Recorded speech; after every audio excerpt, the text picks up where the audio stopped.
Bismillahirrahmanirrahim.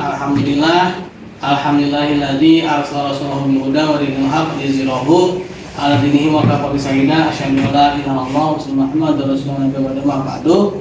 Rabbi shrah li sadri wa yassir li amri wahlul 'uqdatam min lisani yafqahu qawli. Allahumma shalli ala Muhammad wa ala Muhammad kama shallaita ala sayyidina Ibrahim wa ala sayyidina Ibrahim wa barik ala sayyidina Muhammad wa ala Muhammad kama barakta ala sayyidina Ibrahim wa ala sayyidina Ibrahim fil alamin innaka Hamidum Majid. Metode diskusi ya. Nah, baik, pembelajaran kita masih menyambung yang kemarin, yaitu mengenai riba ya.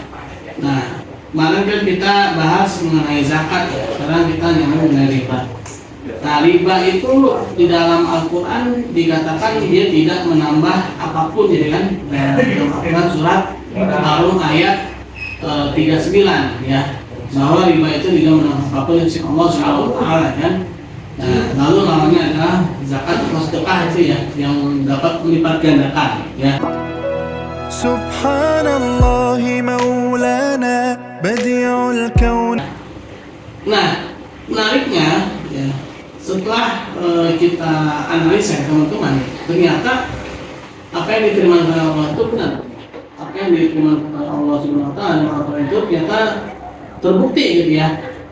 Ya, kita bisa merasakan sendiri lah ya. Atau mungkin saya ya, saya dulu ya ketika memegang uang senilai 100.000 itu tinggi banget tuh ketika saya seumuran dengan teman-teman ya. Nah, itu Subhanallah maulana badi'ul kaun. ternyata tidak apa ya, barang yang didapatkan tidak sebanyak yang dulu gitu ya. Saya mendapatkan barang sedikit kan. Nah, padahal jumlah uang ya yang ada itu semakin banyak dan jumlah pendapatan saya juga lebih banyak lah pada waktu dulu ya.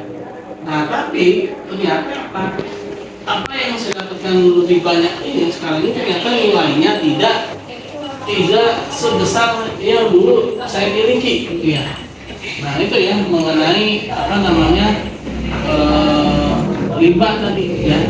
Nah, mungkin ini teman-teman boleh apa namanya ada sharing-sharing silakan ya mengenai pengalaman teman-teman nih ya. Dulu misalnya Pak dulu saya bisa beli ya. Boleh ya. Subhanallah maulana badi'ul kaun.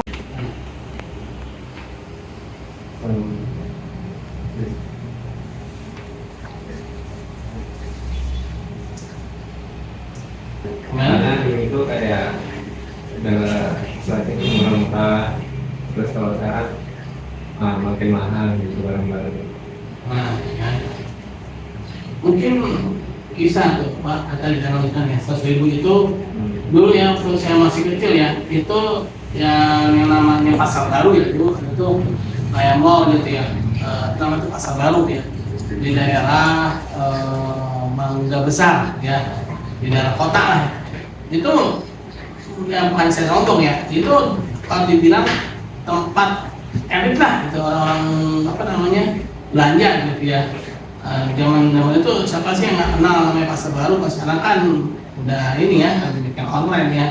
Nah, tapi kalau dulu yang pasar baru, terus apalagi Sogo ya, terus apalagi tuh pusat-pusat perbelanjaan gitu ya. Kita yang membawa uang 100.000 itu sudah pertanyaan macam-macam gitu ya.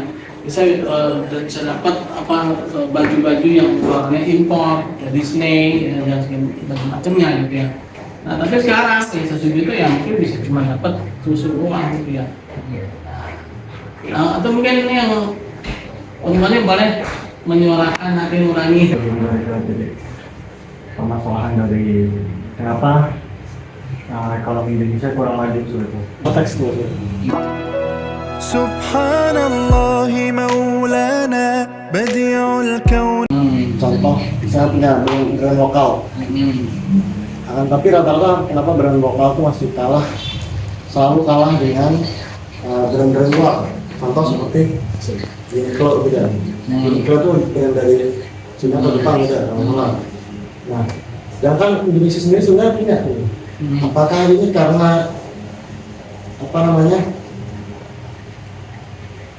kurangnya istilahnya kurangnya peningkatan kualitas dari pabriknya atau salah pabrik tersebut sendiri, atau memang istilahnya kurangnya rangkulan pemerintah terhadap kondisi suatu ekonomi dalam pabrik tersebut. Istilahnya mungkin apabila dibantu oleh pemerintah bisa nih semoga lebih dimajukan lagi gimana inovasi yang ininya perbaikan mesinnya, habis itu nanti dibiayai lagi untuk menjadi lebih besar lagi, dan bahkan sampai istilahnya warga Indonesia tuh mencintai produk lokal mereka seperti itu.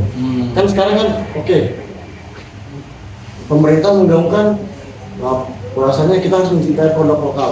Nah, sedangkan seperti yang saya lihat sendiri istilahnya rata-rata kebanyakan menggaungkan seperti itu, akan tapi tidak memberikan solusi seperti itu.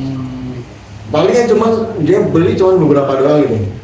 Tapi dia belum memberikan support berbentuk solusi, entah itu pemerintah bahkan memberikan mesin apa seperti istilahnya mesin-mesin yang nanti mencetak kain yang bahkan kualitasnya melebihi dari tingkatan kain luar negeri gitu.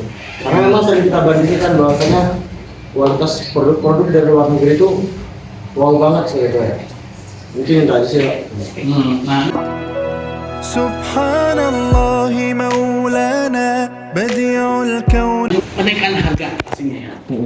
Nah, pertanyaan gini, kenapa sih kok sekarang harga makin mahal gitu ya? Nah, ternyata ini menjadi salah satu penyebabnya. Karena kita kebanyakan impor, kita kebanyakan mengambil barang dari luar. Sedangkan ketika kita mengimpor, kita kan membeli itu bukan dengan rupiah, tapi dengan dolar. Ya. Nah, ketika nilai kurs dolar ini naik, ini secara otomatis dia akan apa?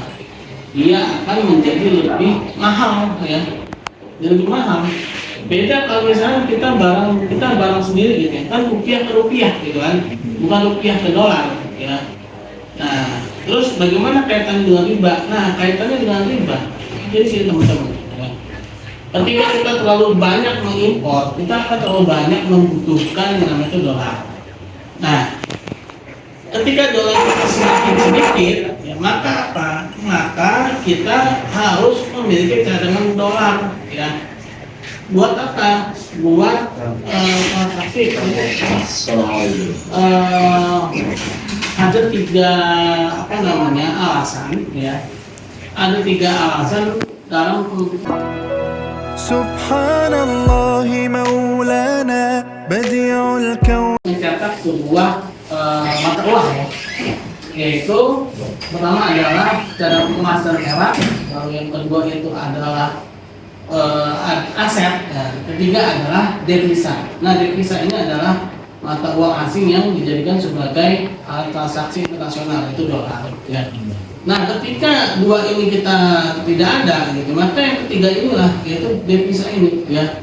Nah, ketika devisa ini kita semakin lama semakin menipis tadi ya, karena terlalu banyak mengimpor, ya, otomatis apa? Kita akan untuk dapatkan devisa ini dengan cara berutang, ya. Nggak ada yang namanya lembaga internasional itu syariah, ya.